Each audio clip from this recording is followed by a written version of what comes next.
কয়েকদিন আগে বললেন যে না, আমরা রাষ্ট্রীয় ক্ষমতায় গেলে শরীয়তের শাসন কায়েম করবো না, ইসলামী ব্যবস্থা কায়েম করবেন।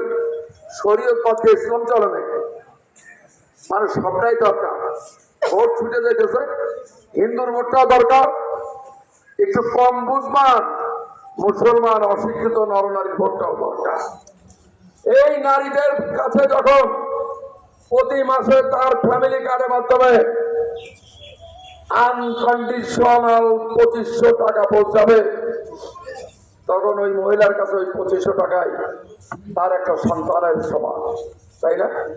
বহু পরিবার আছে যারা ঠিক মতো বাজার করতে পারে না, চাল কিনতে পারে না, সন্তানের মায়ের খবর নেয় না, মা বাবা বিরুদ্ধে অসুস্থ পড়ে আছে, খোঁজ নেয় না। অনেক বাড়ি আছে না এরকম?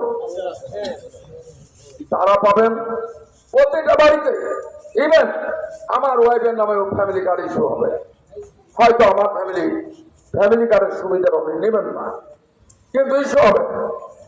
আমাদের প্রধানমন্ত্রীর স্ত্রীর নামে একটা ফ্যামিলি কার্ড ইস্যু হবে, উনি হয়তো ফ্যামিলি কার্ডটা নেবেন না, কিন্তু যার দরকার। আমরা কাটির দিতে গত মাসে ফ্যামিলি কার্ড বন্টন করেছি 7 ইউনিয়নে।